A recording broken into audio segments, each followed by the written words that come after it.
बिस्मिल्लाहिर्रहमानिर्रहीम। अस्सलामुअलैकुम। आज मैं बहुत ही मज़े का सरसों का साग तैयार कर रही हूँ। ये बहुत टेस्टी तैयार होता है। थोड़ा मेहनत वाला काम है लेकिन बहुत मज़े का लगता है और मक्की की रोटी के साथ तो बहुत ही टेस्टी लगता है। अगर आपको मेरी ये रेसिपी अच्छी लगती है तो मेरे चैनल को लाइक करें, शेयर करें, सब्सक्राइब करें और इसके अलावा मुझे कमेंट्स देना भी मत भूला करें कि आपसे ये रेसिपी कैसी बनी।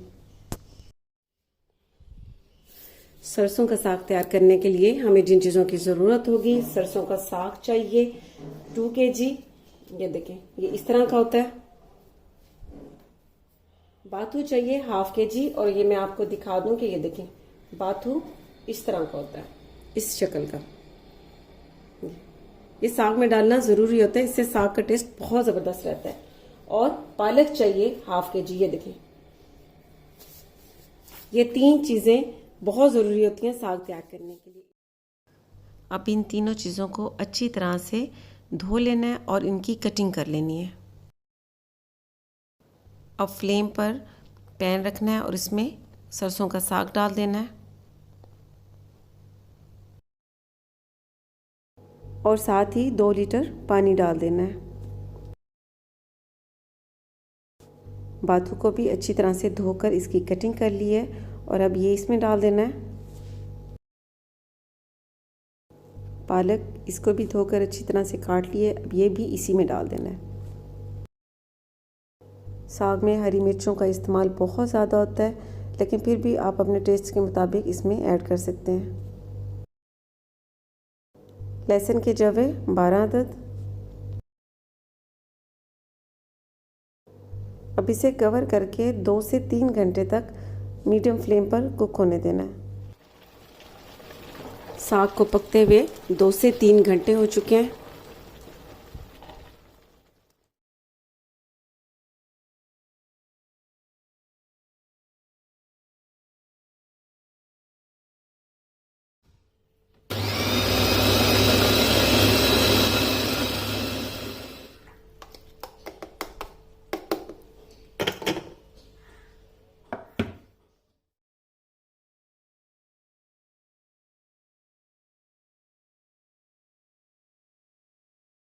इसी तरह ग्राइंड करते जाना है और अलग बर्तन में रखते जाना है।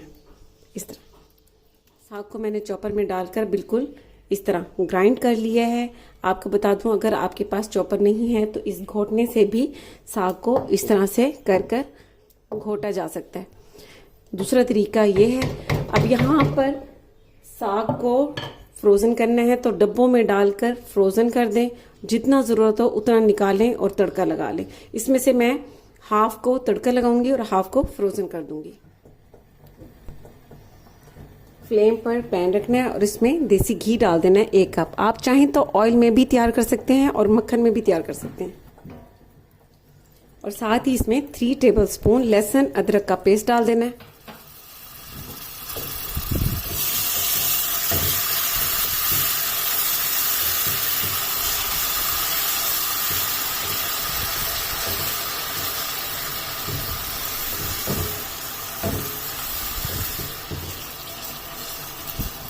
अब लहसुन और अदरक के पेस्ट को इसमें लाइट गोल्डन ब्राउन कलर होने तक फ्राई होने देना है।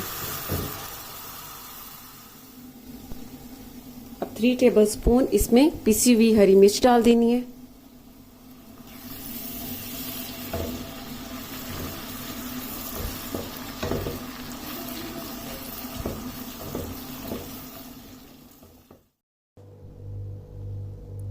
अब इसमें नमक डाल देना है 2 टीस्पून या फिर आप अपनी पसंद से इसमें ऐड करें।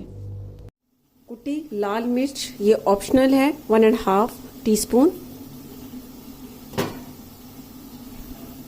इससे बहुत ज़बरदस्त टेस्ट रहता है। अगर साबित लाल मिर्च है तो वो आप इसमें ऐड कर दें, नहीं तो ये कुटी लाल मिर्च डाल दें।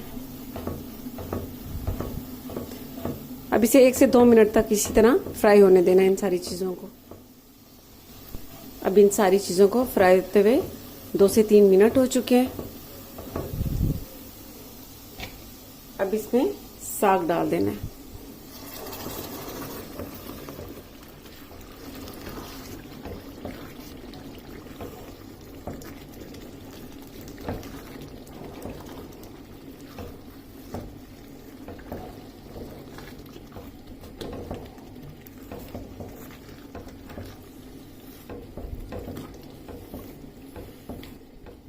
सरसों के साग को तड़के में मैंने 4 से 5 मिनट तक मज़ीद कुक कर लिए, ताकि इसमें जो थोड़ा सा पानी था वो भी खुश्क हो चुका है और घी भी ये ऊपर आ चुका है। अभी साग के दरमियान में बटर रख देना है और इसे कवर कर देना है 5 मिनट के लिए।